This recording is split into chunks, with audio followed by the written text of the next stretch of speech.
Hi everyone, I've chosen one of our stories from the library from our Branching Out collection. This is called Krindlekrax by Philip Ridley, and it's all about a small boy called Ruskin who is desperate to be the hero in the school play. However, that role might take him just a little bit further on his local street. Chapter 1.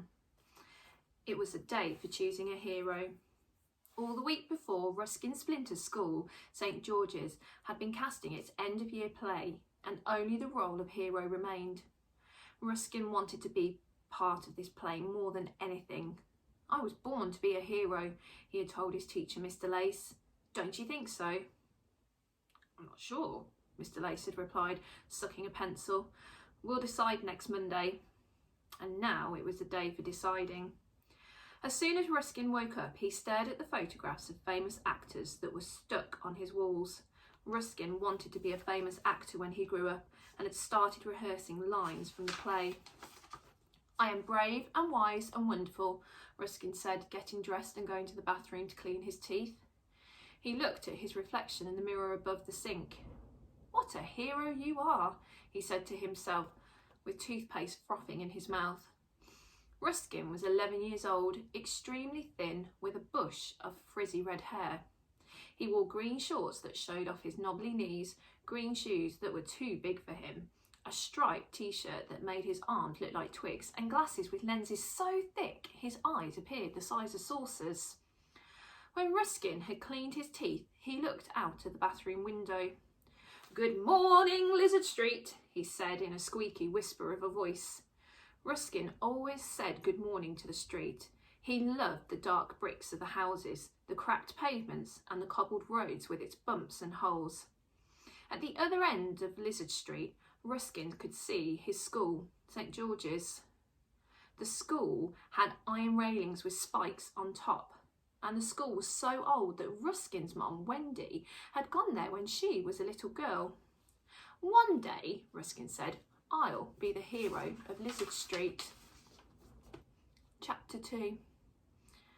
Ruskin washed his face and hands, then went downstairs to the kitchen.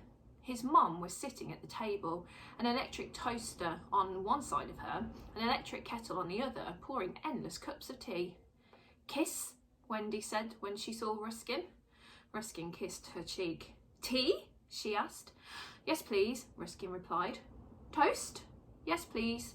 Every morning, Wendy said kiss, followed by tea, then toast. And every morning, Ruskin kissed his mum's cheek and said yes, please to both questions. Ruskin's mum was very small, extremely thin, with a bush of frizzy red hair. She wore a green nightdress that showed off her knobbly knees, fluffy green slippers that made her feet look too big, a green dressing gown that made her arms look like twigs, and glasses with lenses so thick her eyes appeared the size of saucers. "It's another hot day," Wendy sighed, pouring Ruskin his tea. "We haven't had any rain for weeks now. I've never known a summer like it." "Poor Mr Lace's window boxes are withering away. It's so hot my glasses keep steaming up. Polly Wolly Doodle all the day." Whenever Wendy got flustered, she said "Polly Wolly Doodle all the day." Once, for example, she had no bread to make toast and really panicked. She ran around the house crying, "No toast with our tea, Polly Wolly Doodle all day. What shall we do? Toastless tea, Polly Wolly Doodle all the day." It was left to Ruskin to go to Mrs Walnut's shop and buy a loaf. And since then, Ruskin's house has always been well stocked with bread and tea bags, because that's another thing that Wendy can't live without. Some of the bread turns green and mouldy and has to be thrown away, but at least they are never without their buttery slices of toast and marmalade, or toast with baked beans, or toast with scrambled eggs, or poached eggs, or fried eggs. Ruskin looked at his mum as she prepared his breakfast. "If you're so hot," Ruskin told her, "you should take your slippers off." Wendy looked at Ruskin, shocked. "Take my slippers off?" she gasped, spreading marmalade on his toast. "Don't be silly. I wouldn't feel dressed without my slippers on. What if we had a visitor and I opened the door in my bare feet? They'd see my toenails and the soles of my feet. Oh, what a thought, Ruskin. It makes me say Polly Wolly Doodle all the day, just thinking of it." But we never have any visitors, Ruskin remarked. No one ever knocks on our door. Wendy put fresh slices of bread into the toaster. What about Sparky? She asked. I'm not friends with Sparky anymore, Ruskin replied, and you know that. Oh, it's too early for arguments, Wendy muttered. Just eat your toast. Ruskin nibbled his toast, mumbling, I am brave and wise and wonderful and handsome and tall and covered in muscles with a voice like thunder. Excuse me, Wendy interrupted. But what's that you're twittering on about? It's the hero speech, Ruskin explained, from the play we're doing at school. I've been telling you about it for weeks, remember? No? Mr. Lace found the play buried in his back garden, remember? No, but it's all I've been talking about every breakfast, every tea time. Well, why don't you tell me again and see if it rings any bells? Ruskin took a deep breath and began. The play's about a village that's being pestered by a dragon. The dragon lives in a cave and every night it comes out and digs up the pathways and burns the farmers' vegetables and cracks planks of wood. Until one night a boy does battle with the dragon and throws a golden penny into its mouth and... Ruskin was just about to add that the village in the story was supposed to have been the very same site as Lizard Street is now. And that's why the street is called Lizard Street in the first place, and why the pub at the end of the street is called the Dragon and the Golden Penny. But he didn't have a chance, because his mum interrupted him again. And you want to play the hero? She asked. That's right, Ruskin replied. Let me hear the speech again. Ruskin took a sip of tea, coughed to clear the crumbs of toast from his throat, and then began. I am brave and wise and wonderful and handsome and tall and covered in muscles with a voice like thunder. I don't want to interrupt again, Wendy said, interrupting again, but can I just say something? If you have to, Ruskin said irritably. Well, I'm not sure you're perfectly suited for the part, dear. What do you mean? Just listen to what you're saying, Wendy told him, biting into her slice of toast. I mean, I'm sure you are brave and wise and wonderful, but I'm sure you can pass for other things. Be specific, Mum, Ruskin demanded. Specifically then, Wendy said, you are not handsome, you are not tall, you are not covered in muscles, and you have not got a voice like thunder. In fact, your voice is such a squeaky whisper that even I find it hard to hear you sometimes. At that moment, Ruskin's dad, Winston, came down for breakfast. Wendy said, kiss?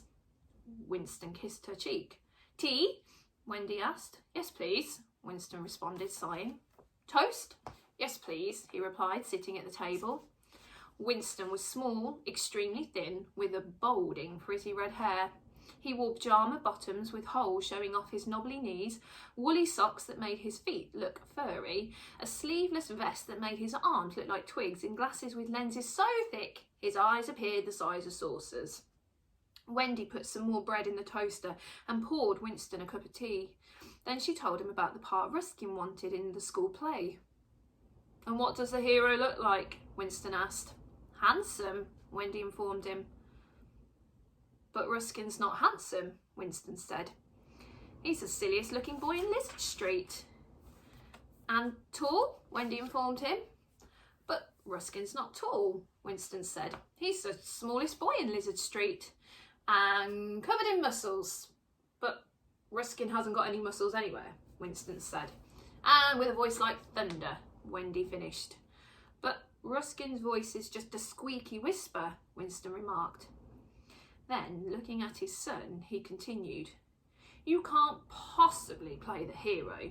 People will laugh at you. The toast popped out of the toaster. Wendy put some more bread in, then buttered the toast. But I want to be the hero, Ruskin said. We might all want to be heroes, Winston said, but we're all not. You know my motto, don't interfere. Heroes have to do a lot of interfering. You know your trouble? Ruskin said, pointing at his dad. Low self-image. Suddenly there was a loud crash. The kitchen window smashed. A football landed on the table right in the middle of the toast. Scrunch!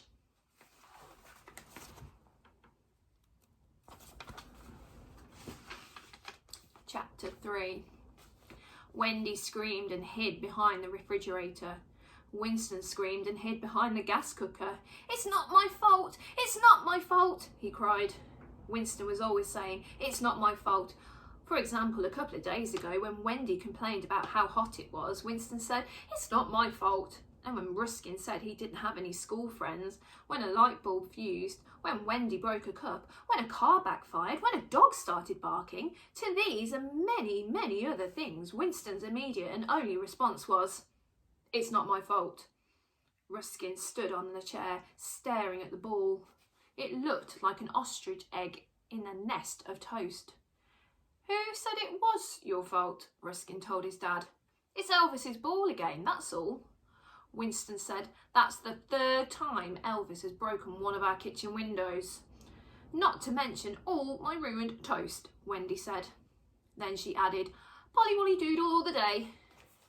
Most people on Lizard Street were afraid of Elvis Cave. He was a very tall and very strong, and always wore the clothes of an American footballer. Huge padded shoulders, tight trousers, and a shiny black helmet with a visor. Also, his voice was very, very deep, especially for an 11-year-old, that sometimes when he shouted, it made the teeth in Ruskin's head vibrate.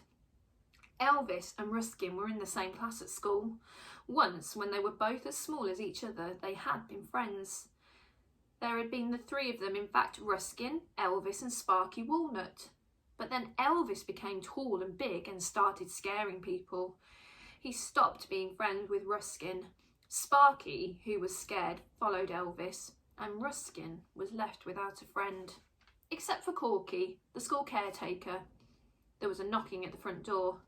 "It's not my fault," Winston gasped. "Polly-wolly-doodle all the day," Wendy gasped. The knocking got louder. "Give him his ball back," Winston said. "But you shouldn't give it back to him," Ruskin insisted, stamping his foot. "Elvis is always breaking our windows and we can't afford new ones. Look, most of our kitchen windows have been replaced with newspaper, and it's not just ours, it's everyone's on Lizard Street. And no one ever says anything or complains because Elvis is tall and strong and they're all afraid of him. And they're afraid of what his mum and dad will say. Elvis even breaks windows when he sleepwalks." Elvis had been caught sleepwalking several times, bouncing his ball. The ball made a distinctive liquid sound when it bounced that can only be described as a da-boing. The knocking at the door grew louder. Elvis called through the letterbox, "You don't give me my ball back, I'll knock your door down, you silly bunch of splinters." "It's not my fault," Winston gasped.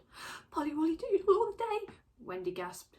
Ruskin picked up the ball, jumped off the chair, and opened the street door.